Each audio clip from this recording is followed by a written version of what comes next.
You're listening to an archived Cabral Concept podcast. After listening to this show, check out the most up-to-date podcasts available at stephencabral.com/podcasts or search directly on iTunes. And now, welcome to the Cabral Concept, where board-certified naturopath and integrative health practitioner Dr. Stephen Cabral shares how he was diagnosed at the age of 17 with a life-altering illness and given no hope for recovery. It was only after studying and traveling all over the world did he discover how to combine ancient Ayurvedic healing practices with state-of-the-art naturopathic and functional medicine to fully rebalance the body and re-energize it with life. It's time to discover how to get well, lose weight, and finally feel alive again. And now, here's your host, Dr. Stephen Cabral. So good to have you with me here today on this Wellness and Weight Loss Wednesday, where we're going to be going over the topic of exposing the hidden hormone-disrupting plastics that we have all around us, literally all around us. The plastic industry does not want you to know this, but since the 1950s, they've actually been increasing their use of toxic chemicals in these plastics, which are not only polluting our environments, filling up our oceans, creating massive landfills in our water, but they're beginning to degrade our health. And the reason they don't want you to know about this is that since this began in the 1950s, it's grown to over a $14 billion industry worldwide, with most estimates saying that it will reach $20 billion by the year 2020, which is not that far away.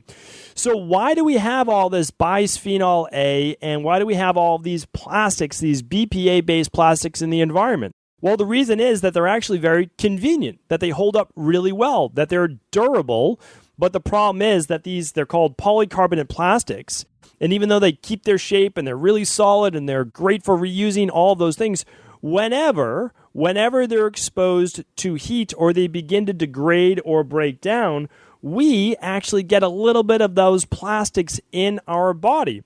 Now, the problem is this: when they're studied at a microscopic level in the short term, we're told that there's no harm to us, that there's nothing to be worried about. There's all sorts of BPA-based campaigns saying that, even at 1,000% less than the safe dose, you're going to be absolutely fine. The problem is, though, and this is the problem that I have with any of these fad-based diets, any fad-based workouts, any fad whatever, is that you don't want to be the guinea pig. Because back when these things were starting to come out of the 1950s and 60s and 70s and 80s, and we have Tupperware and all these things, great. Okay, hey, this is super convenient. It's so nice to have. Thank you. It's lightweight. We can transport it. I remember back when I started working that I used to all the time when I would go to the gym or wellness center, whatever it is, I'd have Tupperware containers and I'd put all my food in it and I'd microwave it. I didn't know that I was going to be getting all of these plastics. Nobody did because we weren't talking about it. We thought that this was just some modern-based achievement that we had. You know, when I was in college, I used to get the microwave bags of rice, and I would just throw it in the microwave and I would just nuke it, literally, right, nuke the food, and the plastic would melt right into the rice. And I didn't know any better. I just thought, hey, it's just plastic, no big deal. Well, here's where we're finding out, is that over time, these chemicals are seeping into our body and they're not leaving. Not only they're not leaving, but they're in moms that are passing on these BPA-based plastics through the placenta to unborn children. So much so that there are multiple studies showing teenagers, over 86% of teenagers with BPA found in their urine, right? This is just one type, bisphenol A. And then we had a very recent study done by the National Health and Nutritional Examination. Actually, it was the National Health and Nutrition Examination Survey. And it found, because these people were all tested, it found that over 2,500 people, 93% of them had BPA in their urine. And it's not supposed to be there, right? Because these are non-toxic, non-harmful levels. We just excrete it, but the problem is it's building up. And we do these tox screens all the time. One of my favorite tox screens is just called the GPL Tox. That's what we're using right now. I'll link it up today. It's at stephencabral.com/985. That's actually where I'll put the studies. And I will also put the urine tox test. Very easy. It's a urine tox that we don't even talk about too much. I've talked about it in the rain barrel effect. For those people, there's a lot of people out there that don't actually believe that their body's building up a lot of toxins inside. They don't think that they need to do a functional medicine detox like the Dr. Ball detox. They don't believe that they need to help support their liver. They don't think any of these things. Well, that's why lab testing is great. Honestly, if you get to see the data right in front of you, I work with a lot of guys in my practice that just say, just show me the data. And I say, great, I love the data as well. Here it is. There's a lot of people I work with that are more in tune with their body, and a lot of people just want to see the data. So that's just what I find. And again, it goes for both men and women, but it just seems to be what I see in my practice. We men tend to be a little bit more stubborn, it seems to be, and we need to see those numbers where a lot of the women that I work with are just a lot more in tune. They know their bodies a lot better. They're more accepting of all of these things, and sometimes a lot smarter than we guys are, but that's all right. We're coming around. So this is what we look at the studies. So we look at the studies, we know that, right? We look at the tox screens, we know that. I wrote about it in the Rain Barrel Effect, but one of the most skeptic journalists from the National Geographic went in, had his tox screen done, and this was in the 80s, I believe, and his levels were off the chart as well. So this is anyone, anywhere. Like, you test this, you're going to find some type of toxicities built up in the body. Again, the more harmful your job, obviously, the more you're exposed to. But every day we're exposed to these plastics. You can't escape it. Like, honestly, you're not going to escape it. You might touch a receipt when you're out to dinner. Well, that receipt is oftentimes lined with BPA, right? That bisphenol A. And so we're being exposed to it. That's just basically the bottom line. I'm going to give you some of the things to replace in your everyday life to drastically cut down on your exposure. But here are some of the symptoms or some of the issues that we don't always relate to toxicity, and specifically these bisphenol A. And the reason we don't is that we don't realize that they can actually act as endocrine-based disruptors. They can actually change our hormone levels. That includes a lowering of testosterone, an increase in more of a toxic-based form of estrogen. When that happens, we've seen this. We've seen a greater increase in infertility, a greater increase in reduced male sperm counts or reduction of male sperm counts, okay, or actual dysfunctional-based sperm. We've seen greater issues in birth-based defects and in developmental issues in embryos.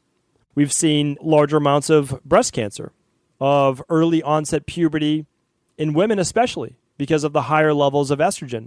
This is fairly recent, over the past 2 decades. We've seen more IBS-based issues because of how these plastics actually disrupt and affect our microbiome, right? It affects the actual bacteria in our gut. We've seen greater risk in heart disease, diabetes, and insulin resistance. And the reason we've seen this is very simple and very straightforward. An increase in estrogen is an increase in inflammation almost every time. So when we look at that, when we increase inflammation, we also then increase estrogen. I spoke about that before. It is literally a vicious cycle. So we see all of these endocrine-based disruptions actually causing heart-based disease, diabetes, insulin resistance. One more they didn't name in this research study that they should is actually hypothyroidism. All right, so a lot of hypothyroidism or even Hashimoto's being affected by inflammation as well. So really important to look at. One of the reasons why I wanted to do today's show on our Wellness and Weight Loss Wednesday was that on today's show, we are trying to help people lose weight or get to their healthy weight, but we're always trying to do it from a wellness-based perspective because a healthy body can't be overweight. If you're struggling right now to lose weight, it shouldn't be a struggle. That means there's some imbalance with your body. And oftentimes it is toxicity. It's one of the main reasons we just find that functional medicine detox helps set the stage for a healthier body. And it is a lot of times what we start with, that 21 day. But I want you to know this, that the higher levels of inflammation, the higher levels of estrogen, the more issues you're going to have with thyroid, with a blood sugar-based regulation. And that's going to cause a more difficult time in losing weight. So I want you to understand that it's not always just about the calories you eat, even with carbohydrates or lower carb or whatever it might be, and certainly not always with the additional exercise that you could be doing. Now, in this case, sweating or doing saunas will help to remove some of that BPA-based toxins, without a doubt. And they've actually found, and again, I wrote about this in the Rain Barrel Effect, with the Panchakarma, with doing lymphatic-based drainage work, dry brushing, abhyanga, which is, you can do it as self-massage, and then doing either a coffee enema or doing some sauna or both, called the Dr. Cabral Detox Hour, is that you're going to help to remove a lot of these toxins from the body, 50% more, believe it or not, which is a huge number than if you did nothing at all. So my thing is this, it's the understanding, and I'm not going to make this a long podcast because it doesn't need to be. It's this, is that when you're looking at BPA-based plastics and these man-made synthetics in general, it's this. This is the important takeaway. In the short term, they don't have as much of an effect unless it's a mass exposure. Then it's a huge effect. Then you can get cancer right away. But as we saw with glyphosate and pesticide-based sprays, it's not just the eating of an apple a day, the conventional apple a day, right? It's what happens over time. It's a massive exposure, like we just saw in the court case that ruled for over $200 million, and the man that got cancer from the glyphosate pesticide spray. And that's why, people just write it off as nothing because it's small exposures every single day. Well, those small exposures are most harmful in infants and children. Okay, so we see they are affected the most. Potentially with a lot of these childhood learning-based issues, with autism, etc., right? There can be some exposure-based issues. It can be a part of the filling up the rain barrel. And I don't believe it's always just one thing. I believe there's a lot that goes into autism. And I believe there's a lot that goes into actually ADD and ADHD. But it's one of those things. Heavy metals, gut-based issues, dysbiosis, leaky gut, methylation issues, all sorts of things can go into this, right? That's why it's just not so simple and straightforward, nor will it ever be. But getting a child healthy or getting an adult healthy, and by doing those things, you're going to be able to reduce these issues that we see. So the problem is this, though. As an adult, we've gone through decades of exposure. So we start to get worn down a little bit. We can blame it on age, or maybe we can start to look at all of the different things our bodies have picked up. And we haven't been following the Ayurvedic, traditional Chinese medicine, and all of the different Greek and other types of medicine out there that have always done seasonal-based detoxes and some fasting and things like that. And so if we're not doing that, if we're not doing the saunas, if we're not doing the exercise, if we're not sweating, if we're not doing things, to remove all of these things from our bowels, from our liver, from our kidneys, from our brains, then we're going to keep the exposures going. But we can't then wonder why all the heart disease, why did that increase? Why all the autism? Why all the Alzheimer's, right? Why do we have more diabetes? Why do we have more cancer? Why will 1 in 2 people have cancer by the year 2030? And the reason should no longer be a mystery. We live in a very toxic environment, most of which we can try to avoid, some of which we can't avoid. Now, it's the some of which we can't avoid we don't need to stress out about because we'll do our detoxes, we'll do those things. But when we can avoid it, let's avoid it. Let's do that. Let's not say, well, maybe it's harmful, maybe it's not. If it's potentially harmful, let's try to stay away. So that's what I want to share with you right now. Let's reduce our overall toxic exposure to plastics. Now, you might say, well, I use BPA-free this and BPA-free that. And I think that's great. Like, that is a good starting point. Reduce your levels of bisphenol A. All right, that BPA, that's what BPA stands for, bisphenol A. And it's those hard polycarbonate-based water bottles or containers, right? And what I want you to do is I just want to make sure that you are looking for the code on the bottom as well. There's recycle codes, and it's a little triangle with the arrows going around. Well, if you find a code, if it says a 3 or a 7, those most likely still do contain some BPA. So it's interesting to look at. Now, again, we live in a society now where you're not going to be able to completely avoid plastic bottles. You won't.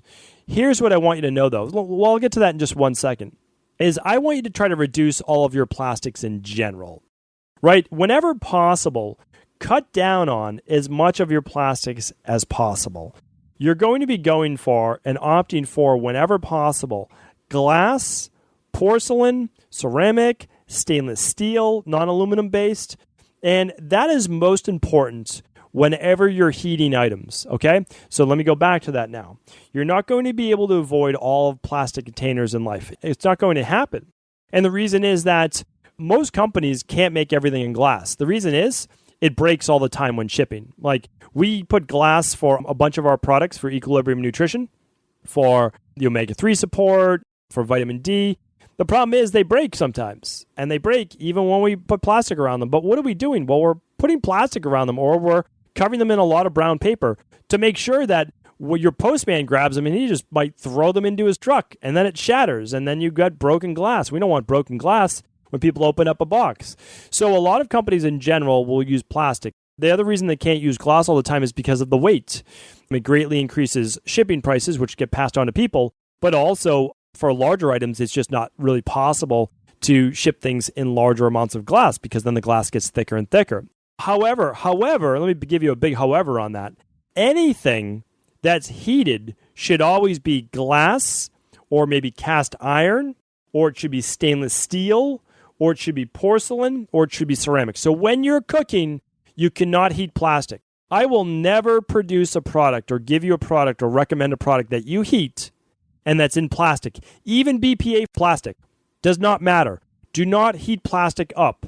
If you have a child and they have a baby, like a baby bottle, do not use plastic. I can't recommend enough. I don't care that it's not BPA free. This is very, very important because infant and children are most susceptible. Try to use glass bottles if possible. I know it's not always going to be a possibility. Do your best. I recommend glass bottles for babies if you're able to do that. Now, again, you're not just giving kids glass. You're there, it's supervised, you're holding it, right? So that's my highest recommendation. If you heat anything, do not heat it in plastic. So very important. And again, I don't care that the bag says microwave safe or it says cooking safe. It still disturbs me to such a high degree when I see family members and friends throw plastic bags in a microwave or boiling hot water. And I don't bring it up because I don't feel it's my place to say, but I will certainly not allow my children to eat that type of food. If it's served at that time, I'm always very grateful. And I never make a big deal when going out to parties. I just say, listen, we're going to have a little bit of sugar now. It's just going to be fine. No big deal. But they don't eat artificial paint. My kids do not eat artificial paint. They will not do that. Will they have some gluten every once in a while? Absolutely, right? Not going to be an issue. Not going to go crazy over that. I'm going to let them have that time with their friends. They're not going to be... That's my belief. And again, you can do what you want because when it's your children, I could never give you advice for that. I can only try to maybe guide as to what I might be doing. But my kids are never going to eat microwaved plastic bag food. They're never going to eat rice or whatever it might be that's boiled in a plastic bag, and they're not going to get artificial paint or flavors. It's just not. I'm not going to put known toxins and poisons into their body when I can help it. And that's the only time I'll bring it up if I'm with people is that I just won't allow it because that's something that my kids have to come first. That's the way it is. But whatever makes someone feel bad about not using an organic vegetable or that there's some gluten or whatever it might be, no, I'm not going to make a big deal about it at that time. We're going to live our life 90% when we can do those things, and the 10%, as long as it's not literally toxic, like microwaving plastic or boiling plastic, then that's going to be totally fine. So those are the things that I try to share from my life that we're doing. We're living in the real world. But I can tell you right now, anything that is plastic, forget the BPA is the biggest offender, right? But you're going to find out another 10 years from now that this type of plastic was an issue. So I'm telling you right now, before you find that out, just anything plastic-based, you're not going to microwave, you're not going to expose to heat, you're not going to keep out in the sun to get hot or heated up, any of those things. So those are my recommendations. A couple more. Canned food, okay? I know we can't always escape all canned food. I do it myself. Something like sardines. I make sure they're packed in olive oil, so it's not going to break down the liner of those cans as easily. But I'm looking for non-BPA lined cans. What does that mean? Well, in some cans, they're lining it with plastic, okay? The reason they're doing that is so that those cans do not begin to degrade as well, especially with acid-based solutions in there. And most cans food are more acidic, and the reason they are is so they don't begin to grow bacteria. That's done on purpose. That's part of the canning process. Anybody who tells you that a lot of their fermented veggies and those types of things are super alkaline, you don't necessarily believe that. And the reason is that they're great for digestion. They help with those types of things, but they're acidic. They're very acid-based. Okay, so those are big tips as well. Look for that. Try to get down on canned as possible. A lot of things are being jarred now instead. I know when I'm at local farms that I go to, I try to support my local farmers markets. When I'm in Maine, I definitely go to farm stands, and most of those are being done in mason jars now, which is great. So we're canning now, although it's in jars, in actual mason jars. Really, really helpful. So that's what I look for. A couple other things as well is I'm just trying to cut down on plastics in general. You can go back to previous podcasts on this, but I'm just recommending less plastics.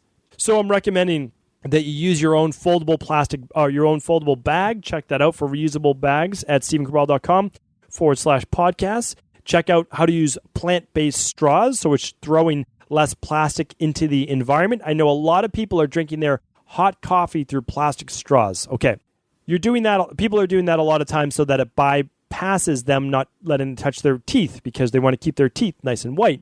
Well, the problem is you're drinking hot coffee through a plastic straw, and you can be getting the plastics into your body that way. If you are going to do that, I can't recommend enough a glass straw that you can carry with you, or a copper straw, a stainless steel straw, or you can use a plant-based straw that I recommended on a previous podcast as well. Plastic bags, okay?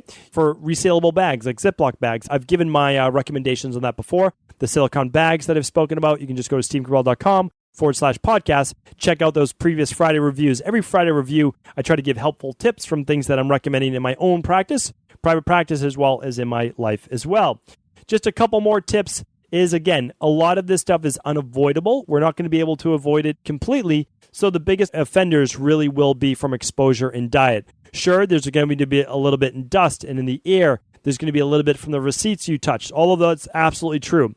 But the biggest offenders are the heated plastics that we're being exposed to. Water bottles that have been exposed on trucks going long distances, especially in the summer.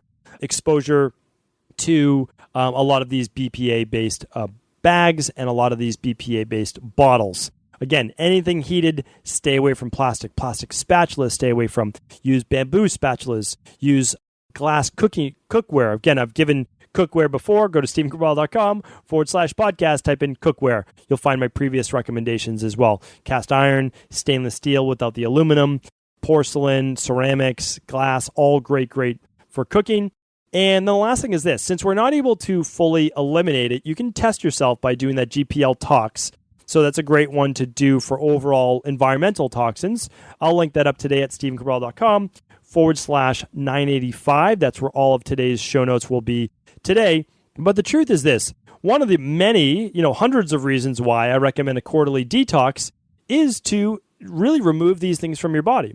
If you know that you live in the real world and you know that you live in a toxic world, one that can expose us to all of these cancer-causing toxins as well as hormone disruptors that we're talking about today, well, one of the best things you can do is simply doing a 21-day detox to start your detox processes and then maintaining with a quarterly 7-day detox. The Dr. Cabral detox is what we recommend. Of course, I'll link that up at stephencabral.com/985. But the truth is that if you're working with a functional medicine practitioner and they know about phase 1 and phase 2 liver detoxification, they know about all those healthy things, they're going to be able to help you with that as well. I just want to make sure that I'm always taking a lot of the expense as much as I can out of functional medicine as well, which means that you can do it right on your own. We've essentially cut out that middleman and we offer the lowest cost, literally the lowest cost functional medicine detox out there. And the reason is that we went direct to manufacturer. I custom created it myself and that there's no third party. You go directly through us, but I always want you to make the best choice for you. So the Dr. Cabral detox is for adults only. So you can make some exceptions for maybe 16, 17, 18-year-olds if they're fully matured, that their body's up to capacity. It's not for children though. For children, if we find heavy metals, things like that, we'll do a heavy metal detox and we'll get them eating cleaner in general. But again, I've done previous podcasts on that as well. So what I want you to do is remove your everyday exposure. You can take a lab test to see how exposed you are to environmental toxins. And again, we're not just looking at bisphenol A. We're actually looking at byproducts on the GPL tox. We're not even looking directly at that. But we're looking at 172 different environmental toxins and 18 different metabolites. So it's pretty impressive lab tests. Of course, we'll bring more of those in the future to you as well as they become available. But that's the one that we use right now. It works amazing. I've done it myself. Really great to see my own levels. And since I do so many detoxes, my levels were great. They were good, except for one, which is brake dust. And that was not my happiest to see. But I live in the city and I work in the city and I walk in the city for over an hour a day. And so you can see how I'm being exposed to that. So my levels weren't super high, but it's also one of the reasons why I do a seasonal detox. That's just, I live it, I preach it, and it's one of the biggest things I believe in.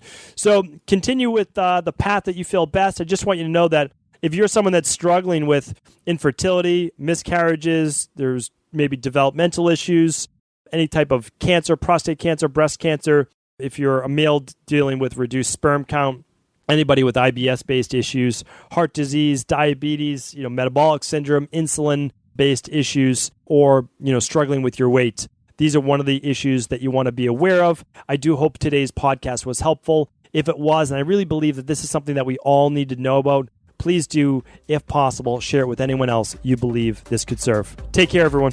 Before you go, I wanted to ask you this question. What if I could teach you in just a couple of hours how to transform your thyroid, hormones, adrenal, cholesterol, blood pressure, blood sugar, weight loss, energy, mood, brain, pregnancy, anti-aging, or many other health-related issues? After 20 years in private practice, after seeing and overseeing 250,000 client appointments, I sincerely feel I have the real-world data and have found the answer you've been searching for. So what I've done is spent hundreds of hours of my own time refining what you need to know in order to uncover your underlying root cause health issues and then begin to rebalance the body and bring it back to a state of robust health and wellness. I'm going to teach you exactly what I do in my private practice so you can understand how you got here and now what you need to do in order to heal. You'll receive all of the important success checklists, protocols, and even ways to customize it to make the program fit your busy life. And you'll get all of this at a fraction of the price. Let me save you the time, money, energy, stress, and frustration of not knowing what to do next. Instead of reading dozens of books on the topic and seeing multiple practitioners, I will condense everything that you need to know in just a few hours of video tutorials that you can watch and listen to anywhere. Together, we will make this healing process an enjoyable one that you can take with you for the rest of your life. I wish you all of the best of health and happiness, and I hope to be able to guide you on your healing journey through my Health Results Accelerators. Simply choose the health imbalance you're currently suffering from, and by the end of today, you'll know what went wrong and how to get well again. I guarantee it. For details, head over now to stephencabral.com/courses.